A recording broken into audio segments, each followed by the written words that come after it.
Եթերում ABC Newsroom-ն է, ես Աննա Սարգսյանն եմ, բարի երեկո հարգելի հետևորդներ, կարևոր լուրերը նախ համառոտ։ Ադրբեջանական օդանավ է վայրէջք կատարել Զվարթնոցում, Ադրբեջանի փոխվարչապետը աղվերանում է, ինչ է հայտնի։ Պետական փաստաթուղթ է հատուկ սիմվոլների հավաքածու, ինչ է պատմում նոր անձնագիրը Հայաստանի մասին։ Ֆեյք օգտատերեր, անանուն աղբյուրներ և համակարգված տարածում, ով և ինչպես է ձևավորում հանրային կարծիքը։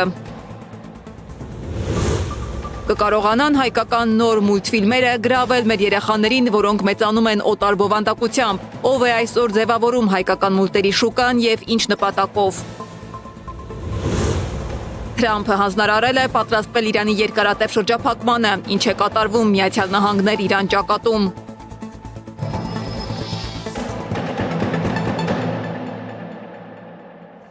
Ադրբեջանական պատվիրակությունը, որը ժամանել է Հայաստան փոխվարչապետ Շահին Մուստաֆայևի գլխավորությամբ, արդեն լքել է Աղվերանի Էփրիքոտ ռեզորտը։ Ըստ թռիչքներին հետևող Flight Radar 24 կայքի ադրբեջանական օդանավը Բաքու է վերադառնալու ժամը 18-ին, այսինքն այս պահին գուցե արդեն օդանավը շարժվել է։ Ինչ նպատակով էր Ադրբեջանի պատվիրակությունը Հայաստանում, ում հետ հանդիպեց Աղվերանում, դեռ հայտնի չէ։ Իմ գործընկեր Անի Աբաղյանն է եղել Աղվերանում։ Լսենք ինչ է պատմում։ Ադրբեջանի փոխվարչապետ Շահին Մուստաֆայևի գլխավորած ադրբեջանական պատվիրակությունը քիչ առաջ անցավ հենց այս ճանապարհահատվածով, որը Երևանը կապում է Աղվերանին։ Աղվերանի Էփրիքոտ Աղվերան Ռիզորտ հյուրանոցի ճանապարհը փակ էր։ Պետական պահպանության ծառայության աշխատակիցները հայտնեցին, որ հյուրանոցում հատուկ արարողություն է, որտեղ զանգվածային լրատվամիջոցների ներկայացուցիչների մուտքն արգելվում է։ Ինչ արարողություն է։ Այդ արարողությանը ներկա է Շահին Մուստաֆայևը, որն Ադրբեջանի փոխվարչապետն է, պետական ծառայողն ասաց, որ չի ճանաչում, չի կարող տեղեկություն հայտնել։ Մոտ 2 ժամ այդ հատվածում մենք ուղիղ եթերում աշխատանք ենք կատարել, այս կադրերն ենք ֆիքսել։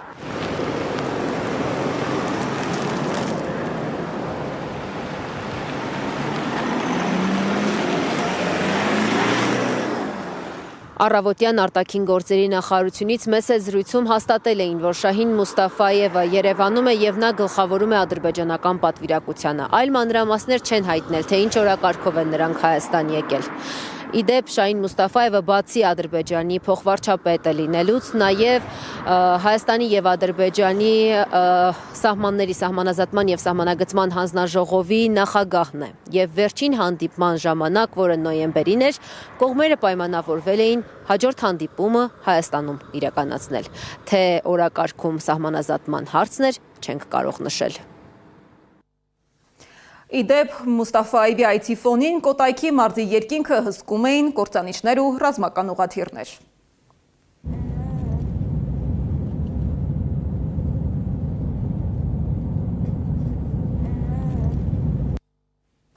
Մուստաֆայևը միայն փոխվարչապետ չէ, նա այն հանձնաժողովի նախագահն է, որը զբաղվում է սահմանազատմամբ։ Մի գործընթաց, որի յուրաքանչյուր սանտիմետրը կարող է ունենալ ռազմավարական, անվտանգային եւ քաղաքական հետևանքներ։ Վերջին հանդիպումը տեղի էր ունեցել նոյեմբերին ադրբեջանական Գաբալայում։ Այն ժամանակ կողմերը պայմանավորվել էին հաջորդ փուլը անցկացնել Հայաստանի տարածքում։ Այսօր այդ պայմանավորվածությունը իրականացվում է, բայց հարցն այն չէ, թե որտեղ են հանդիպում կողմերը։ Հարցն այն է, ինչ օրակարգով, ինչ ուժային հարաբերակցությամբ եւ ինչ հետևանքներով։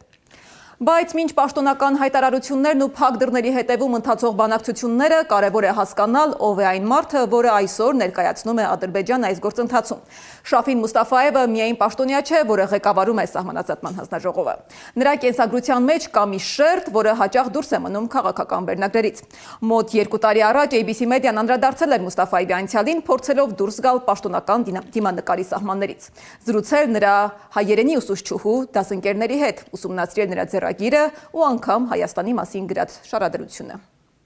Մի երկրում փաստացի ղեկավարը տավուշցի է, իջևանցի, մյուս երկրում ղեկավարը ուղղակի երկրորդ մարդը, փոխվարչապետն է ծնունդով տավուշցի, մասնավորապես ջուջևանցի, որն այսօր սահմանագծման քարտեզները վերցրած տանտիրոջ իրավունքով է մոտենում տավուշին։ Իսկ մյուս իջևանցի ղեկավարը որպես հյուրասեր ազգի ներկայացուցիչ սկուտեղով տարածքներ է փորձում նվիրել համերկրացում։ Փաշինյանի մասին շատ է խոսվել, պատմենք Ադրբեջանի փոխվարչապետ Շահեն Մուստաֆայևի մասին։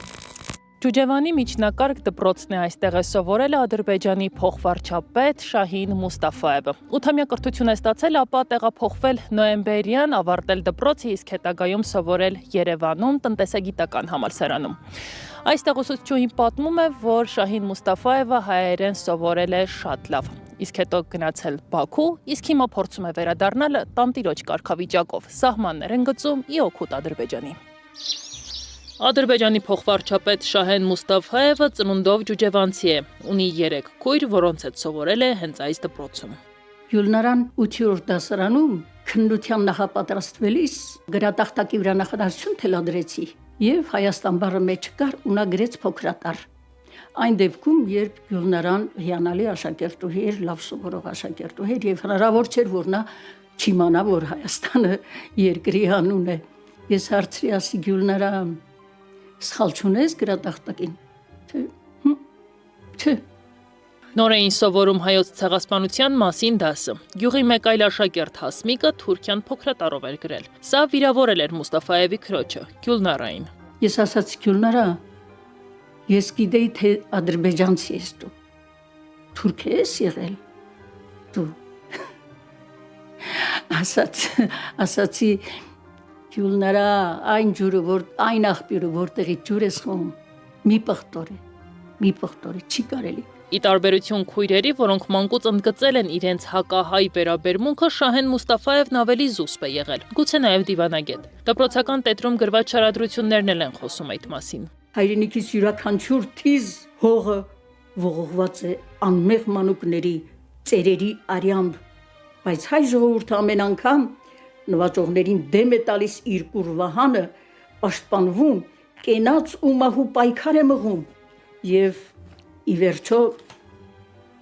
հաղթանակում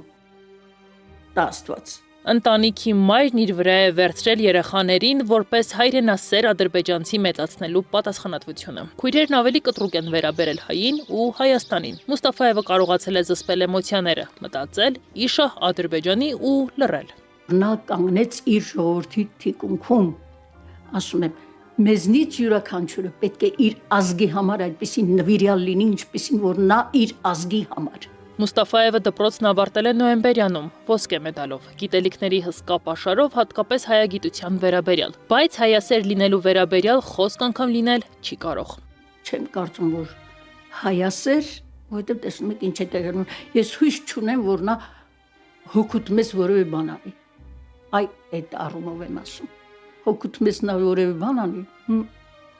չեմ հավատում։ Ինչքան ուզում է Շահեն լինի, թուրքը մնում է թուրք։ Մանկապարտեզից մինչև համալսարան, Գառնիկն ու Գարիկը 2 տասնամյակից ավելի ճանապարհ են անցել Մուստաֆաևի հետ։ Ազգային հողի վրա վեճեր չեն հիշում, լռել է։ Նա կարդում էր հատկապես հայոց պատմություն, սերտում բոլոր դասերը, անգամ գիշերը չքնելու հաշվին։ Շատ էր սիրում պատմություն կարդալ հայկական, շատ էր կարդում։ Տենց գրք չկար որ չկարդար։ Հայկական ուղղագրությունը սաղից լավ էր գրում։ Շատ լավ էր։ Հումանիտարը շատ լավ էր ինքը։ Շահենը 4-րդ դասարանում էր։ Եկել էր դասի եւ այսպես աչքերը կարմրած, տեսակ այսպես թարթելով անընդհատ։ Ասի Շահեն ջան, այս ինչ է եղել, այս վիճակին։ Թե ընկերանուշ քշերը քնել չեմ։ Ասի թե որովհետեւ ասա հայոց բերդը ես կարդացել չէի։ Այն Գարիկը, Անդրանիկը բանը, Գառնիկը բոլորը կարդացել էին, ես չէի կարդացել։ Գիշերը նստել եմ ամբողջ վեպը կարդացել։ Շշուկներ են պտտվում, որ այժմյան փոխվարչապետ Մուստաֆաևը անձամբ է ելույթ ունեցել հենց այստեղ, Ազատության հրապարակում Արցախյան շարժման հենց սկզբի օրերից։ Լավ իմանալով հայերին ու պատմությունը, առավելապես անձամբ է ընդգծել, որ Արցախը Հայաստանինն է ու հայկական, բայց այսօր ոչ միայն ճշմարտությունն է մոռանում, այլև սեփական անունն է փոխել։ Այո, իր անունը, իսկական անունը անձնագրով Շահեն։ Մուստաֆաև Շահեն Աբդուլլա օղլու։ Երբեմնի ընկերը Մուստաֆաևի կյանքի ընթացքին այսօր էլ է հետևում։ Կոռուպցիոն գործերում շրջանառվում է Մուստաֆաևի անունը։ Մեյդան TV-ով էր գրած, որ տղեն իր տղան Աբդուլլա անունը։ Նա սովորել է Անգլիա, կարծեմ Օքսֆորդում է սովորել, չգիտեմ։ ու նրանից հետո բիզնեսների վերաբերյալ էլ գրած, Թուրքիայում բիզնես ունեմ, ուզում եմ ասեմ, այդ թեմաներով ես նայել եմ իր վերաբերյալ ինչ կա Ադրբեջանում ընդհանրապես։ Ուսանողական տարիներին իմ հետևում գտնվող տներից մեկում է ապրել Մուստաֆայևը։ Տնտեսագիտական համալսարանում այն ժամանակվա Ժող ինստիտուտում էր սովորում։ Հավանած աղջիկն էլ բժշկական համալսարանի ուսանող էր, Վանաձորից։ Մուստաֆայևի հեռանալուց հետո նրանք հանդիպումները շարունակել են Թբիլիսիում, մինչև վերջնական բաժանումը։ Ասում են Մուստաֆայևը ամուսնացավ 4 հաշվարկով։ Կինը կորած մարդ չէ, այլ Մեհրիբան Ալիևայի մոտ բարեկամուհին։ Ուսուցչական կազմադպրոցում իսկ գյուղացիները գյուղում երբևէ որևէ տարբերություն չեն դրել երեխաների միջև։ Ընտանիքին մեղմ ասած լավ են վերաբերվել, հեռանալուց անգամ հրաժեշտի արարողություն են կազմակերպել։ Ուտացրինք, խմացրինք եւ ցավով ճամփուդրինք նրանց դեպի իրենց հայրենիքը։ Բա մենք այդպես ենք վարվել իրենց հետ, ու իրենք այդպես են վարվում մեզ հետ։ Դե ասա։ Ճանապարհելուց հետո աշակերտները փախել էին դպրոցից։ Ուսուցչուհին շտապել էր նրանց հետևից ու Ադրբեջանից վերադարձող հայեր տեսել։ Այդպես են ուղարկել Վարդաշենից ու Կիրովաբադից ու չգիտեմ որտեղից մեքենաներ էին գալիս, մեջը լիքը կարելի ասել թշվառ հայեր, իրենց ունեցվածք կոչվածը բարձած մեքենաների վրա տանջված դեմքով, մտահոգ դեմքով, այդպիսի դեմքով։ Հետո երեխաներն եկել էին նրանց տեսնելու համար։ Ես էլ գնացի ու մնացի։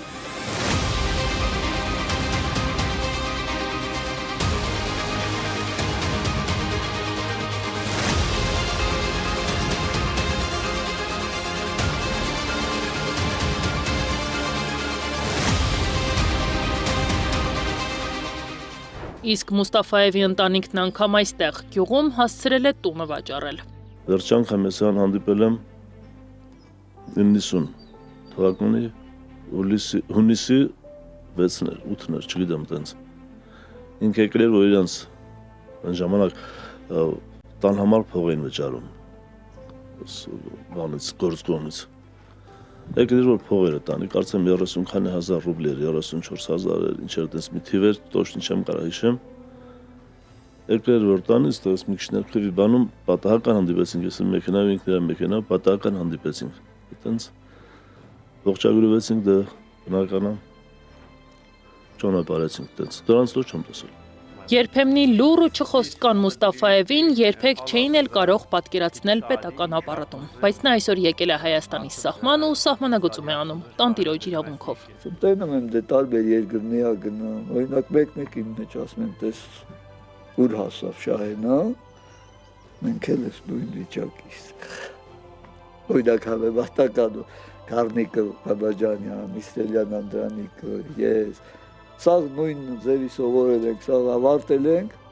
մենք ստեղելի գյուղով նստած ենք, բայց նա ինչ մակարդակի հասավ։ Տարիների անիվը հետ պտտելով Գարիկն ասում է, թե նրան իբրև եկվորի լավ են վերաբերել, դպրոցում խրախուսել, համալսարանում ոգևորել։ Տարիներ անց իմ մեջ, որ ես վեր եմ լուծում, էլի ես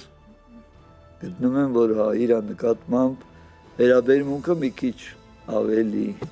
մեղմ ավելի ուրիշ ծեր եղել, չգիտեմ, որպես ուրիշ ազգ թե ինչ, որ որպես ինքը ուրիշ ազգերու լավ էր սովորում հայերեն, ամեն ինչ, ամեն բնագավառից էլ լավ այլել։ Հայերը եկվորին չնեղացնելու ու լավ վերաբերվելու առանձնահատուկ սովորություն ունեն։ Այս պարագան եւս բացառություն չի եղել։ Իսկ ինչ կասեին հիմա, երբ տեսնեին երբեմնի աշակերտին ու ընկերոջը։ Ես ամենից առաջ Շահենին պիտի տեսնեի որպես աշակերտ։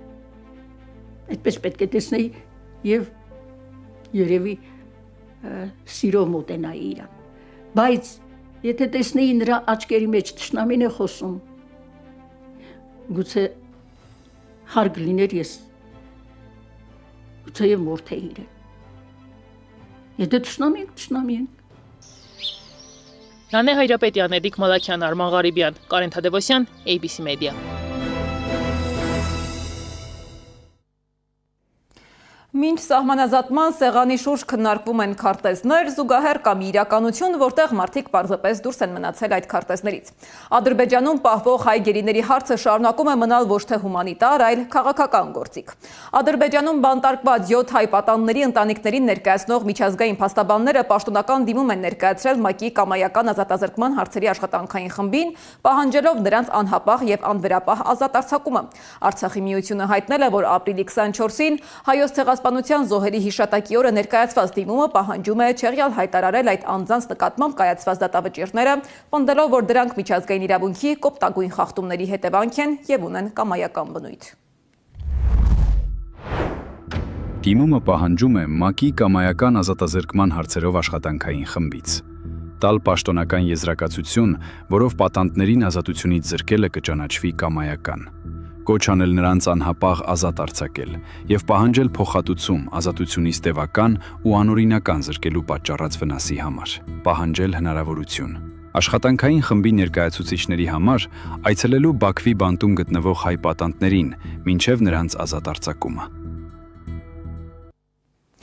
Պետությունները սովորաբար իրենց մասին պատմում են ոչ միայն հայտարարություններով, այլ նաև մանրուքներով։ Երբեմն հենց այնպիսի մանրուքներով, որոնք առաջին հայացքից ընդհանրապես դիզայն են թվում։ Հայաստանի նոր կենսաչափական անձնագիրը հենց այդպիսի դեպք է։ Այն դեռ չի կիրառվում, բայց արդեն դարձել է քաղաքական եւ հանրային բանավեճի առարկա, որովհետեւ այստեղ խոսքը ոչ թե թղթի, այլ բովանդակության մասին է։ Անձնագիրը որպես փաստաթուղթ պետք է հաստատի, թե ով ես դու,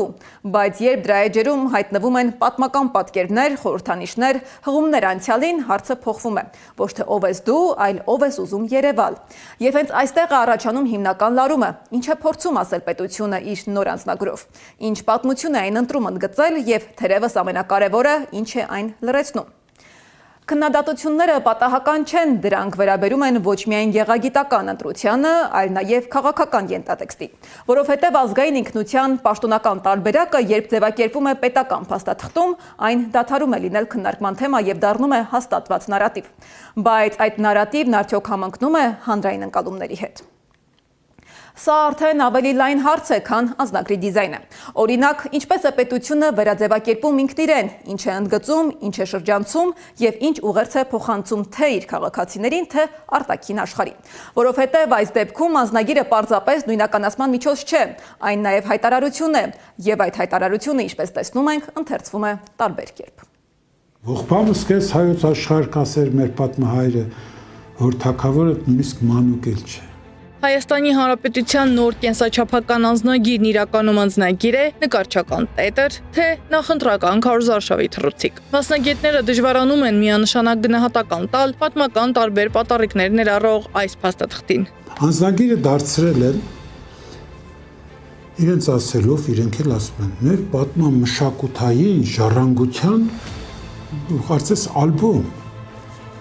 պատմական իրենք նկար են դնում ու մեկնաբանում։ Ներքին գործերի նախարարի հետ միասին նոր անձնագրի ձևավորումն ու գաղափարական բովանդակությունը հանրությանը ներկայացրել է վարչապետը։ Նրա համոզմամբ փաստաթղթում արտացոլված են հայկական ինքնությունը, պատմամշակութային ժառանգությունն ու պետականության խորհրդանիշները, սակայն հանրային արձագանքը միանշանակ չէ։ Եթե մենակ ինքը լիներ կազմողը, կասեի դե լավ, կիսագրագետ տղա է, դες սիստեմից թխել է անմագարտակ նկարներով, պատկերներով եւ ընդհանրապես ճշմարտության հետ առնչություն չունեցող մեկնաբանություններով։ Բայց որ ասում են գիտնականների հետ է խորհրդակցաբար արվել, այստեղ զարմանում ես։ Ովքեր են այդ գիտնականները։ Բնականաբար դիտեն պատմության, մշակույթի, չէ, ներկայացուցիչներ։ Այդպիսի մարդիկ, եթե մեր գիտությունը եւ գիտնականները այդ մակարդակին են, բնականաբար վարչապետը ավելին չի կարող լինել եւ նրանց ավելին պետք է չի։ Մինչ անձնագրի բուն տեսքին ու խորհրդանիշներին անդրադառնալը հայագետը մեկ այլ կարևոր բանի վրա է հրավիրում ուշադրություն։ Նոր անձնագրերով Հայաստանի Հանրապետությունն այլևս իր քաղաքացու պաշտպանը չի լինելու։ Մեր անձնագրի վերջի էջին գրված է. Անձնագիրը Հայաստանի Հանրապետության սեփականությունն է։ Այս մասը պահպանված է։ Հաջորդ նախադասությունը Անձնագիրը կրողի հովանավորն է Հայաստանի Հանրապետությունը։ Այս մասը հանված է։ Հայաստանի Հանրապետության քաղաքացին այլևս պետական հովանավորություն չունի։ Հիմա դուք հասկացաք ինչ է նշանակում այս անձնագիրը, որը ժողովրդի վրա դարձյալ ծախելու համար էլի խայծ են տալիս։ Եվրոմիություն կարող եք ազատ մտնել։ Իսկ քեզ ով ասաց, որ Եվրոմիությունում քո այդ տխմար անձնագրով, որ ուզում ես սարքել, սպասում են, որի տերը նույնիսկ հովանավոր չունի։ Հիմա անձնագրում տեղ գտած սիմվոլների մասին։ Անձնագրում պատկերվել են Արտաշես բարեպաշտ արքայի կողմից հայքի սահմանները չափող սահմանակարերն արամեր են գրված։ Մի կողմ թողնենք, որ մեր թվարկությունից առաջ երկրորդ հազարամյակում դժվար թե նման գլխարկ լիներ։ Իսկ ըստ Փաշինյանի, սահմանակարի ընտրությունը պատահական չէ, այն պետական եւ իրավական կարևոր գործիք է, ցույց է տալիս պետության գոյության եւ պետական կառավարման էությունը։ Այդ ժամանակների գյուղատնտեսությունը եւ սահմանակարի տեղադրման ձևը եւ դիրքը նույնպես գիտնականների հետ խորհրդակցությունների արդյունքում է ձևավորվել, ինչպես նաեւ տվյալ ժամանակաշրջանի կենցաղավարությանը եւ գյուղատնտեսությունը պատկերող վիզուալիզացիան նույնպես գիտնականների հետ խորհրդակցությունների արդյունքում է ձևավորվել։ Մասնագետները հակադարձում են, ըստ նրանց, պատկերում սահմանակարը սխալ է ներկայացված, առանց ամուր հիմքի։ Ալբերտյանի գնահատմամբ սա խորհրդանշական է, արտացոլելով ոչ թե կայունություն, այլ հակառակը սահմանների խոցելիությունը։ Դրա կողքին գյուղացին վարյանում մի կողմից էլ երկուքին արդեն հունձ են անում, մեկը դեռ չվարը չավարտած հունձն են անում եւ ասում են, սա խորհրդանշում է գյուղատնտեսություն այդ շրջանում գյուղատնտեսության ոլորտում ռեֆորմներ, որտեղ է գրված ռեֆորմները, գեղջուկն են, եզները տեն գեշկույներն են խորհրդանշում ռեֆորմները։ Անձնագրի մյուս էջում Հայաստանի քարտեզն է մարզերով, դասավորված այբենական կարգով։ Առաջինը Արագածոտն է, որտեղ պատկերված երեխաները դեմքով դեպի Արագած լեռն են, իսկ մեջքով դեպի Արարատ։ Հայագետի մեկնաբանությամբ այս կոմպոզիցիան խորհրդանշում է սերունդների հայացքի հեռացումը պատմական խորհրդանիշներից։ Հաջորդը այբենական կարգով Արարատն է։ Ինչ է կարծում, ինչ է ցույց տրված, խոր վիրապը։ Արարատի մարզը խորհրդանշում է խոր վիրապով։ Եվ որ կողմից է նկարված, ոչ թե Հայաստանի կողմից, որ Արարատը երևա, այլ Արարատի կողմից, որ Արարատը չերևա, այն կողմից է նկարը պատկերված։ Մինչ վարչապետը երկար ժամանակ խոսում է իրական եւ պատմական Հայաստանի տարբերակման մասին, հարց է առաջանում, ինչու է անձնագրում ներառվել մեծ հայքի պատկերային տրամաբանությունը, բայց բացակայում է դրա գլխավոր խորհրդանիշը՝ Արարատ լեռը։ Նրանք չունեն գիտական, պատմագիտական ընդհանրապես հայեցակարգ կոնցեպտ են ասում, հայեցակարգ չունեն, չգիտի, երբ իրենց ինչ հարմար է, սա նախընտրական ուրեմն, այս անձնագիրը հիմնականում նախընտրական քարոզչական միջոց է,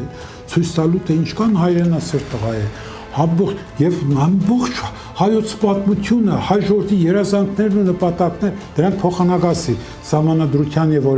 պետական ծրագրերում արտացոլում, բերել անձնագրում է արտահայտվում։ Ալբերտյանի համոզմամբ ազգային արժեքներն ու երազանքները պետք է ամրագրվեն ոչ թե անձնագրում, այլ պետական հիմնարար փաստաթղթերում սահմանադրության եւ կառավարման համակարգի միջոցով։ Հակառակ դեպքում խորհրդանիշները կարող են վերածվել ձևականության, զրկվելով իրական բովանդակությունից։ Սադամ Ակարյան, Էդիկ Մալաքյան, Գեղամ Ղազարյան, ABC Media։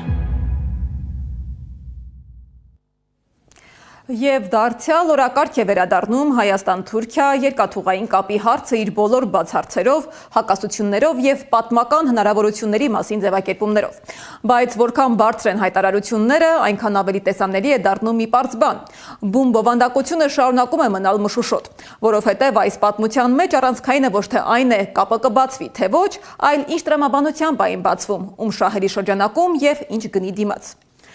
Տրանսպորտային ցանկացած նախագիծ ենթադրում է հաշվարկ, հոսքերի, ծավալների շահույթի, բայց երբ այդ հաշվարկները հրապարակային չեն կամ շրջանցվում են, առաջ է գալիս կասկած, որ տնտեսականը կարող է լինել միայն արտաքին շերտը, ծածկելով ավելի խորքային ռազմաքաղաքական նպատակները։ Եվ հենց այստեղ է առաջանում գլխավոր հակասությունը, խոսքը փոխշահավետ հաղորդակցության մասին է, թե մի գործընթացի, որտեղ ճանապարհները կարող են բացվել առանց իրական հավասարակշռության։ Այս ֆոնին հարցը դադարում է լինել տեխնիկական, այն դառնում է քաղաքական իր բոլոր հետևանքներով։ Ինչ է իրականում կանգնած այս նախագծի հետևում, դիտենք Սեդա Գյուրեղյանի ռեպորտաժը։ Տասնամյակներ փակ երկաթգիծ, ոգևորիչ հայտարարություններ ու շուտափույթ գործարկման խոստումներ։ Ապրիլի 28-ին Կարսում Հայաստան-Թուրքիա համատեղ աշխատանքային խումբը կրկին քննարկեց Գյումրի-Կարս երկաթգծի վերագործարկումը։ Կողմերը խոսեցին շուտափույթ գործարկման կարևորության մասին, Միացյալ Նահանգներն էլ սա անվանեց պատմական առաջընթաց։ Այս ձևակերպումները նոր չեն, հիմնական հարցն էլ դեռ նույնն է մնում։ Գյումրի-Կարս երկաթգծի բացումը ինչ է տալու կողմերին։ Երկաթգծի շուտապույտ բացումը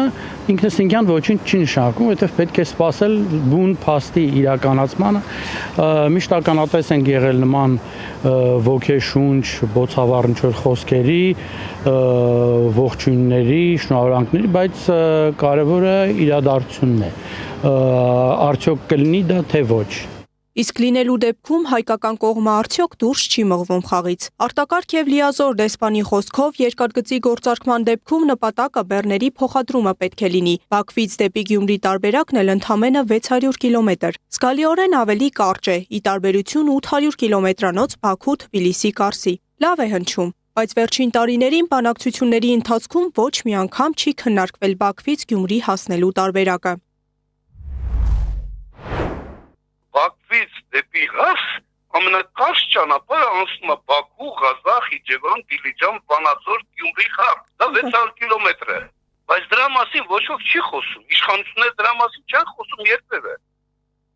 Միթե Թրամփի ուղին Թուրքիայի կողմից չի դիտարկվում բեռնափոխադրումների համար հնարավոր ճանապարհ։ Ավելին, Թուրքիան նախորդ սեպտեմբերից Կարսից Նախիջևան երկաթուղին է ակտիվ թարմացնում։ Ինչու է թուրքական կողմը շահագրգռված Գյումրիի հատվածն ապաշրջափակելով։ Դիվանագետի խոսքով նպատակները տնտեսական չեն։ Եթե դա պայմանավորված չի Բաքու, Ղազախ, Իջևան, Դիլիջան, Վանաձոր, Գյումրի խաղ ծրագրի հետ, եթե այդ երթուղու հետ կապ չունի, դրանով չի պայմանավորված, ապա Գյումրի Ղարս երկաթգծի արդիականացումը ընդհանրապես դարձնում է Թուրքիայի համար Գյումրին շատ մարդ չլի։ Հարմարավետ այստեղից բխող հերու գնացող այդ թվում նաև ռազմաքաղաքական հետևանքներով։ Այդուհանդերձ տնտեսական նպատակը եւս արժե դիտարկել։ Ենթադրենք բացվում է սահմանը բեռնափոխադրումների համար։ Հարցերի շղթա է սկսվում։ Հաշվարկվել է բեռնափոխադրումների ծավալը։ Փոխհատուցվելու է ծախսը, որը դրվելու է երկաթուղու վերականգնման համար։ Ի վերջո տարածաշրջանում արդեն գործում է Բաքու-Թբիլիսի կարս ուղին, եւ հիմնական բեռնափոխադրումները վաղուց անցնում են այդ ուղղությամբ։ Արդյոք կկարողանան ծանրաբեռնել այդ երթուղին, այդ ճանապարհը համապատասխան ուղևորափոխադրումներով կամ բեռնափոխադրումներով, եթե դա չի լինելու, ապա անգործության մատնված երկաթգիծը լինելու է պարզապես եւս ասենք մի հաջողություն ճանապարհը բացելու, բայց միայն երկաթգծի բացումով չէ։ Պետք է իսկապես կարողանալ ազատականացնել ամբողջ հաղորդակցությունը եւ դա անել առանց որևէ պայմանների։ Կաժոյանը, ով Հայաստանի Խորհրդային Սոցիալիստական Հանրապետության արտասահմանյան туриզմի վարչությունում է աշխատել, հիշում է, Կարս-Գյումրի երկաթգիծը բեռնափոխադրումների համար նախատեսված չի եղել։ 80-ականներին այս հատվածով Թուրքիայի տարածքով Հայաստան էին մտնում Սիրիայից, Իրաքից, Լիբանանից ժամանող սփյուռքահայերը։ Այն ժամանակ էլ փաստորեն երկաթգիծը ծառայում էր Թուրքիայի շահերին, ասում է զրուցակիցս։ Այսպիսով, Կարսում հերթական հանդիպմանը հնչած հայտարարություններից անդին մեկ հարց մնում է առանց պատասխանի։ Այս երկաթգիծը բացվելու է բեռներ տեղափոխելու համար, թե այլ նպատակ ունի։ Սեդա Գյուրեղյան, Էդիկ Մալաքյան, Նոնա Գևորգյան, ABC Media։ Այսօր գլխավոր դատախազ Աննա Վարդապետյանն ազգային ժողովում էր, քննարկումը լարված էր։ Պատգամավոր Գեղամ Մանուկյանը հայտարարել է, որ Վարդապետյանը սուտ փաստեր է հրապարակել, որի հիման վրա քրեական գործ է հարուցվել։ Հիմա էլ դատն է գնում, բայց չկա փաստ։ Լսենք Մանուկյանի հայտարարությունն ու դատախազի պատասխանը։ 18 արդարի տարեր նստացրել եք դատարանի դահլիճում ու ասում եք շատ արագ, հա շատ արագ, իրանք են ամենաշահագրգիռը, որ դատականությունը այդ փաստերը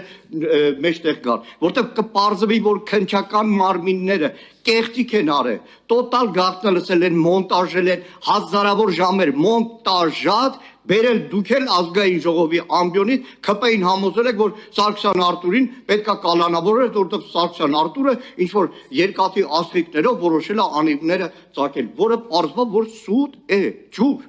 ջուր։ Մեթոդը փոխեք, պարոն Մանուկյան, դուք դատարան չեք, դուք դատավոր չեք, հիմա ինչ տոնայնությամբ ասեք, ինչ վարչությամբ գոռակ, ինչ տոնով իմ հետ խոսեք, վիրավորեք, փորձեք կպնել իմ արժանապատվությանը։ Խնդրեմ, պարոն Մանուկյան։ Դրանից ձեր ասածը ճիշտ չի դառնում։ Կամ մի մարմին, որը գնահատական է տալիս, դա դատարանն է։ Հրապարակային դատալսումներ են։ Ասում եմ, բան ունեք ասելու, գնացեք ստորագրեք ցուցմունք տալու համար քրեական պատասխանատվության տեղեկացման մասին ու ասեք այդ ամեն ինչը գրավոր որպես վկա։ Ո՞վ է ձեզ խանգարում։ Ոչ մեկ։ Ուրեմն մեթոդը փոխեք։ Գեղամ Մանուկյանը Վարդապետյանին է փոխանցել Բագրատ Սրբազանի հարցերը ուղղված նրան։ Այսպես կոչված գաղտնալսումները փորձաքննության ենթարկվել են, թե ոչ, դրանք մոնտաժված են, թե ոչ, քարոզչական նպատակներով կեղծված են, թե ոչ։ Ինչպես է դատախազը վերաբերում այն հանգամանքին, որ մեղադրական եզրակացության մեջ է եւ դրանցից դուրս գտնվող այսպես կոչված գաղտնալսումների շուրջ 50%-ի համար գրված է չի լսվում։ Չի լսվում, քանի որ որևէ մի կառույցի կողմից միջամտություն է եղել այն միտումնավոր ջնջելու, թե իսկապես չի լսվում։ Ինչին է վերաբերում հանրահայտ 2 հոգու գյուլելու եւ 15 հոգու բան տանելու այդքան չափչրկված արտահայտությունը։ Լսենք Վարդապետյանի պատասխանը։ Հույս ունեմ, պարոն Մանուկյան, ձեր օրակարգը կարողացաք իրականացնել այսօր եւ ձեր բոլոր վիրավորանքները, որ ձեր հարցի անվան տակ թաքցրել եք, ինձ համար բարձ է նպատակը։ Դուք հիմա ուզում եք, որ ես մոտավորապես նույն ոճով պատասխանեմ ձեզ, օրինակ ոնց որ դուք եք ինձ վիրավորում, ես իջնեմ այդ մակարդակից սկսեմ վիրավորել ձեզ ու դառնա այն, ինչի մեջ երևի դուք շատ հմուտ եք։ Բայց ես այդպես բան չեմ արել ու չեմ անելու։ Մեղադրյալ Գալստանյանը իր հարցադրումները դատաքննության փուլում, եթե այդքան ուզում են, որ ապացույցները հետազոտվի, ուրեմն թող չխոչընդոտեն, անիմաստ միջնորդություններ չներկայացնեն դատարանին, թույլ տան, որ գործը սկսի դատաքննության փուլ անցնել եւ իրենք իր բոլոր հարցադրումները ներկայացնեն։ Բոլոր միջնորդությունները, որոնք դուք վկայակոչել եք դատարանի կողմից, որտեղ վարույթն իրականացնող մարմինը դատարանն է, որոշումներ կայացվել են, մերժվել են, ինձնից լավ գիտեք, եւ որևէ մեղադրյալի հարցադրում ես չեմ պատկերացնում, որ ազգային ժողովում պիտի քննարկվի։ Մեղադրյալի հարցադրումները քննարկվում են դատաքննության ընթացքում։ Այսօր առավոտյան իրավապահները մտել են ուժեղ Հայաստանի Ավանի գրասենյակ, խուզարկել շենքը, կան բերման ենթարկվածներ։ Հակակոռուպցիոն կոմիտեն հայտարարել է, որ ընտրակաշարժ ստանալու եւ բարեգործության արգելքը խախտելու դեպքերի առթիվ քննվող քրեական վարույթի շրջանակում ձերբակալել են մի խումբ անձանց։ Ի դեպ 2 ամսով կալանավորված հետախույզ գնդապետ Արթուր Ավանեսյանը Կանդազը հացադուլ է հայտարարել։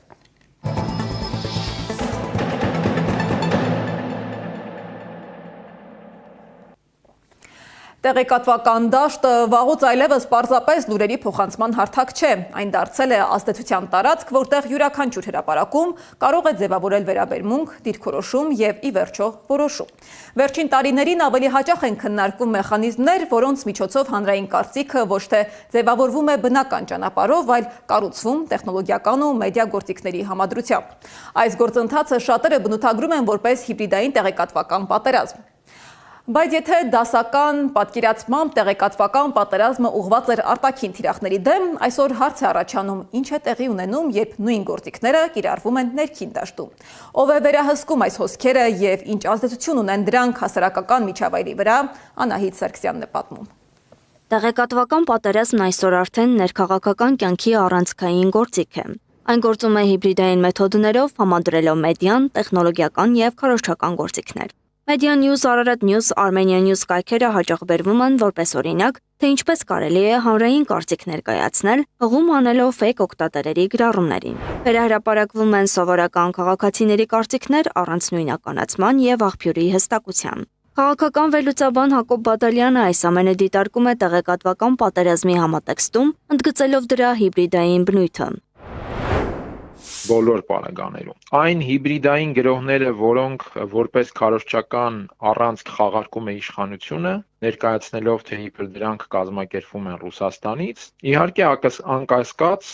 նպատակ ունի հանրության վրա թողնել ազդեցություն հենց այդ տրամաբանությամբ, այսինքն այստեղ մանիպուլյատիվ էֆեկտը չափազանց բարձր է եւ չափազանց նկատելի։ Բայց ընդհանուր առմամբ իհարկե տեղեկատվական պատերազմ հասկացությունը ենթադրում է հենց այդ հիբրիդային տրամաբանությունը։ Վերջին օրինակներից մեկը Նիկոլ Փաշինյանի հետ բանավեճի մեջ հայտնված արցախցի կնոջ Արմինե Մոսյանի շուրջ տարածված ապատեղեկություններ։ Տարածվեց պնդում, թե նա պատերազմում զոհված Մերուժան Մոսյանի դուստրը չէ, ապա նրա խոսքերի խեղաթյուրված մեկնաբանություններ։ Մեկ այլ օրինակ, գաղտնի ձայնագրությունների հրապարակումը, դրանց արագ տարածումը իշխանամերձ կայքերի միջոցով, ապա արդեն այդ տեղեկատվության հիման վրա իրավական գործընթացների մեկնարկը։ Ահա այսպիսի շղթայով է ընթանում տեղեկատվական պատերազմը։ Փաստաբան Արսեն Բաբայանի գնահատմամբ հիբրիդային պատերազմը հենց նման մեխանիզմներով է իրականացվում, բայց իշխող ուժի կողմից սեփական հասարակության նկատմամբ։ Ինչ են անում, ստեղծում են տասնյակ 20, չգիտեմ, հարյուրավոր սունկ կայքեր, մարդկանց քաղաքական գործունեությամբ զբաղվող ընդդիմադիր Հայաստան ունեցող անձանց նկատմամբ տարածում են կատարյալ ապատեղեկատվություն, դրանք հիմնականում ուղեկցում են ծանր վիրավորանքներով, ծանր մեղադրանքներով, եւ այդպես այդ սունկ կայքերից վերցնում են իրանց քիչ թե շատ մի քիչ ավելի այսպես անուն կամ հեղինակություն ունեցող կայքերով տարածում են։ Նա նաև ուշադրություն է հրավիրում երկակի ստանդարտների վրա։ Եթե նախկինում վիրավորանքի համար նախատեսվում էր քրեական պատասխանատվություն, ապա այժմ ըստ նրա նույն վարքագիծը իշխանությանը մոտ շրջանակներում հաճախ անպատիժ է մնում։ Բազմաթիվ այդպիսի դեպքեր կային, երբ որ ընդդիմադիր գործիչների Գեղամ Ներմանուկյան, Սեյրան Օհանյաններ, անգամ մեր իրավապաշտպաններից Ռուբեն Մելիքյանը, էլի շատերի նկատմամբ YouTube-ում կամ Facebook-ում շատ ծանր վիրավորանք պարունակող գրառումներ էին հրապարակային անում, եկավ մի շրջան, որ ես դրանցով որոշեցի հաղորդումներ ներկայացնել հանցագործության մասին։ Այդ հաղորդումներից եւ որևէ մեկով ընթացք չտրվեց։ Մի մասով ասում էին անհայտ է, fake է, չեն կարողանում գտնեինք։ Մի մասով ասում էին, որ, չգիտեմ, այստեղ չի եղել, այլ տեղից է արել։ Բաբայանի խոսքով նույնիսկ վարույթների դեպքում հաճախ ճնշման տակ է հայտնվում ոչ թե մեղադրյալը, այլ տուժողը։ Օրինակ Գեղամին Մանուկյան մի քանի անգամ կանչել էին հարցաքննության, այսպես չգիտեմ, անընդհատ անհարմարություններ էին պատճառել, Սեյրան Օհանյանին էին կանչել հարցաքննության, էլի անհարմարություններ էին պատճառել, եկել էր մի իրավիճակ էր հասել, որ հակառակ էֆեկտն էր, արդեն այն մարդիկ, ովքեր որ տուժել էին, ընդհանրապես իրանք էին քիչ ժամանակ իրանք հրաժարվեին այս ամեն ինչից, որ չհայտնվեն այդ քաշքշուկների ներքո։ Իրավական դաշտում եւս փոփոխություններ են եղել։ Վիրավորանքը ապաքրեականացվեց, սակայն փոխարենը կիրառվում է խուլիգանության հոդվածը, հիմնականում ընդդիմադիրների նկատմամբ։ Այն էլ տեղեկատվական տեխնոլոգիաների կիրառումով եւ էլի բազմաթիվ անձանց կալանավորություն, այդ թվում եւ տղաներին, Նարեկին Սամսոնյան, Վազգենին Սաղաթելյան, եւ էլի մեր նկատմամբ կամ ընդհանրապես փողոցում իշխանության ներկայացուցիչների կողմից հայոյանքները այդպես ընթացք չստացան։ Օրինակ այն Թալինի համայնքապետ կա, չեմ էլ հիշում անունազգանունը, եկեղեցու բակում իրեն թույլ տվեց կոշտ հայտարարաբան շատ վատ հայոյանքներ հնչեցնել։ Այս ֆոնին վիրավորանքներն ու ատելության խոսքը հաճախ մնում են առանց հետևանքների։ Սա բնորոշ է հատկապես ժողովրդավարական ինստիտուտներին։ Հակոբ Բադալյանն օրինակներ է բերում։ Ժողովրդավարությունը պաշտպանելու անվան տակ եւս կիրառվում են հիբրիդային տեխնոլոգիաներ Հայաստանի հանրության դեմ եւ այդ թվում նաեւ հանրային կարծիքի ազատ ձևավորման միջավայրի դեմ։ Միացյալ Նահանգների վարչակազմը ուղիղ տեքստով մեղադրում է Եվրամիության ղեկավարությանը եվրոպական երկրներում եւ ընդհանրապես Եվրամիության տարածքում ժողովրդավարության պաշտպանության անվան տակ ազատ խոսքը ճնշելու եւ ընտրությունների իրավունքը, ընտրական process-ի ազատությունը ճնշելու համար։ Մեդիանյուզի սեփականության տվյալներն էլ հավելյալ հարցեր են առաջացնում։ Կայքը գրանցվել է 2016 թվականին։ 2022-ից 24 թվականներին հիմնական շահառուն Աշոտ Սարգսյանն էր, առնվազն 10% բաժնեմասով։ Իսկ 2025-ից 26 թվականներին Վահագն Պետրոսյանը, արդեն 20% եւ ավելի մասնակցությամբ։ Արխիվային տվյալներում Armenian News-ի դոմեյնի գրանցող նշվում է Տարոն Չախոյանը, կոնտակտային տվյալների համընկնումներով, ինչը նվազեցնում է պատահականության հավանականությունը։ Չնայած դրան, վերջինս հերքում է իր առնչությունը։ Այս ամենը առաջացնում է առանցքային հարց, ով է իրականում վերահսկում տեղեկատվական հոսքերը։ Փաստերը վկայում են, որ նման հարթակներում այն հաճախ ոչ թե պարզապես արտացոլվում է, այլ կառուցվում կեղծ օգտատերերի չստուգված տեղեկությունների հիման վրա հատուկ նպատակով։ Հատկապես նախընտրական ժամանակահատվածում այս մեխանիզմները վերածվում են ազդեցության լուրջ գործիքի, միաժամանակ ձևավորելով հանրային տրամադրություններ եւ սահմանափակելով ակտիվ քաղաքացիների ձայնը։ Արդյունքում մեդիա դաշտում իրական եւ արհեստական օրակարգերի սահմանները մշուշվում են, իսկ թափանցիկությունը մնում է չլուծված խնդիր։ Անահիտ Սարգսյան, Աշոտ Բարբարյան, ABC Media։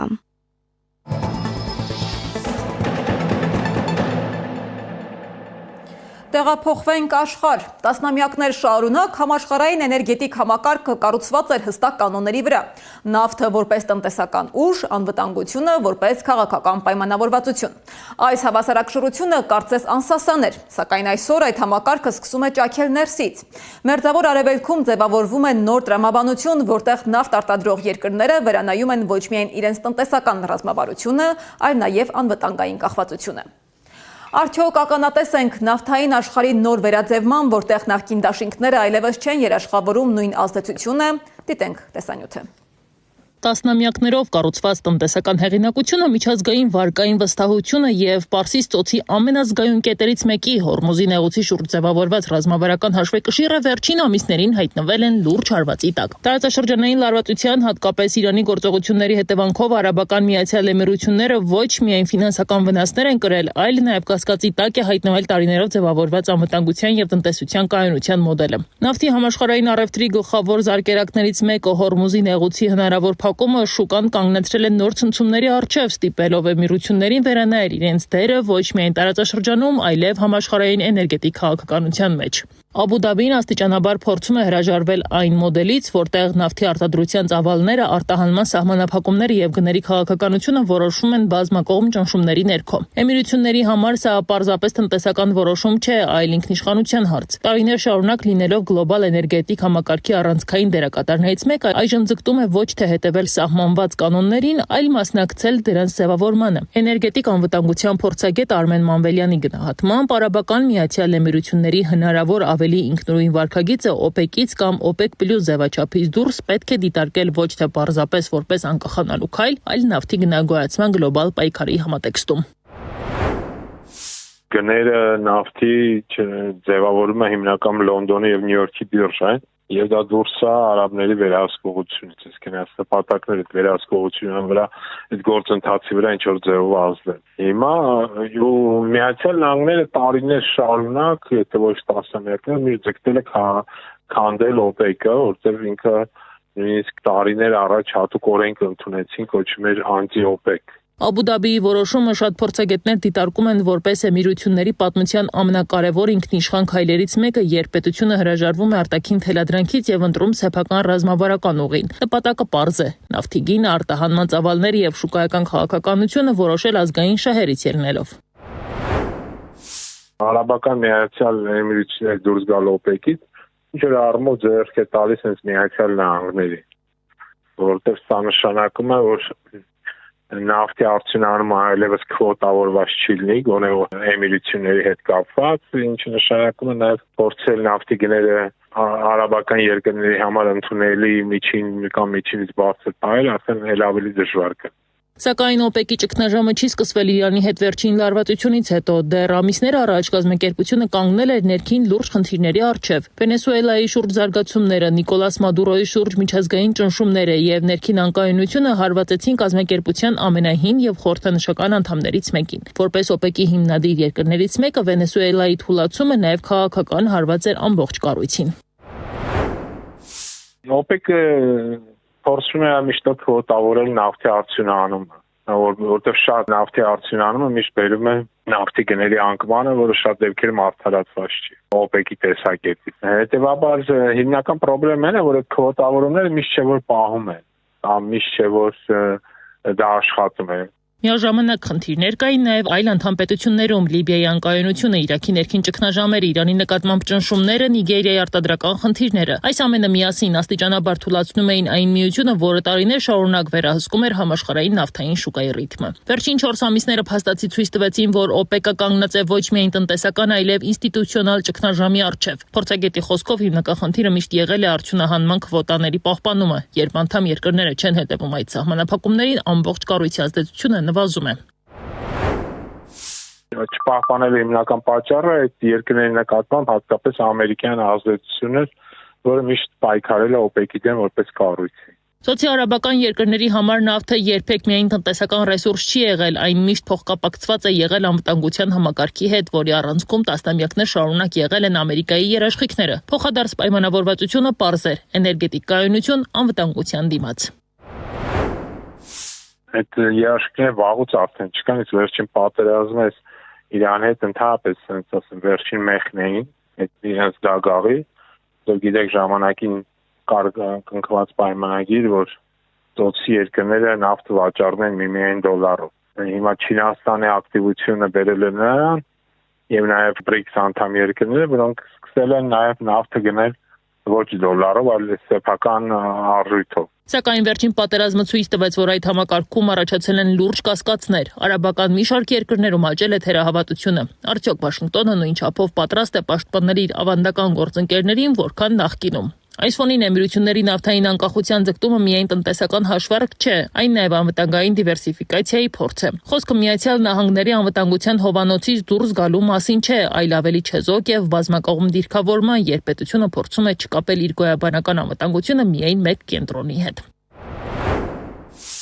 Այս պատերազմները իրենք հասկացան, որ ամերիկյան բազաները իրենց ոչ թե անվտանգություն են ապահովում, այլ շատ ավելի դեպքում այդ վտանգը դրանցից է գալիս, որովհետև սպառնալով Իրանին, իրանք նաև հարված են ստանում այդ բազաների ուղղությամբ եւ նաև հենց իրենց պետությունների ուղղությամբ։ Եթե նախկինում ՕՊԵԿ-ը համարվում էր նավթային աշխարհի անսասան կենտրոնը, ապա այսօր այդ համակարգը վերաձևավորվում է հենց ներսից։ Էմիրությունների քայլը կարող է դառնալ նախադեպ, ցույց տալով, որ նավթ արտադրող երկրները այլևս պատրաստ չեն ենթարկվել հին պայմանավորվածություններին։ Իսկ եթե նավթի գինը դառնում է ինքնիշխան որոշման գործիք, ապա հաջորդ քայլը կարող է լինել նաև անվտանգային ինքնուրույնությունը։ Մերձավոր Արևելքում սկսվում է ոչ միայն նավթի, այլև ազդեցության նոր բաժանում։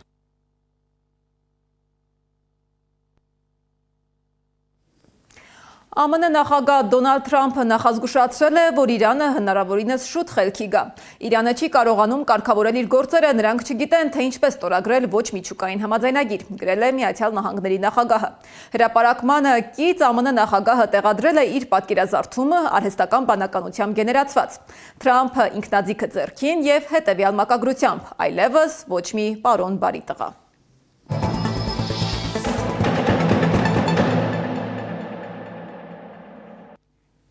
Վերադառնանք Հայաստան։ Տարիներ շարունակ հայկական մուլտարտադրությունը սահմանափակ է եղել թե ծավալով, թե հասանելիությամբ, բայց դա չի նշանակում, թե այս ոլորտում արժեքավոր աշխատանք չի ստեղծվել։ Վերջին տարիներին, օրինակ, Սահակյանց անիմացիոն ստուդիայի նախագծերը հայկական արքաների եւ պատմական թեմաների շուրջ փորձել են վերադառնալ մեր պատմությանը, այն ներկայացնելով մուլտֆիլմերի լեզվով։ Ցավոք, ընդհանուր պատկերը չի փոխվել, երեխաների մեծ մասը շարունակում է մեծանալ օտար մուլտֆիլմերով, որոնք ոչ միայն ժամանց են ապահովում, այլ նաև ձևավորում են նրանց լեզուն, մտածողությունն ու արժեքային դաշտը։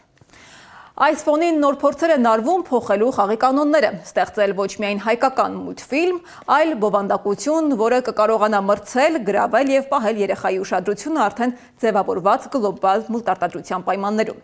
Եվ այստեղ հարցը միայն արտադրության մասին չէ, սա պայքար է ուշադրության, մշակութային ազդեցության եւ ի վերջո ինքնության համար։ Ով է այսօր փորձում ձևավորել հայկական մուլտերի նոր շուկան եւ ինչով է պատրաստվում մտնել այս մրցակցային դաշտ, դիտենք ռեպորտաժում։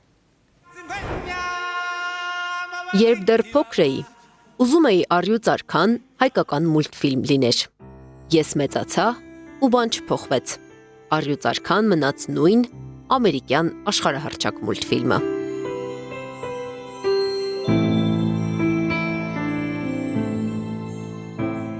Բայց հայկական մուլտարտադրությունում շատ բան կարող է փոխվել։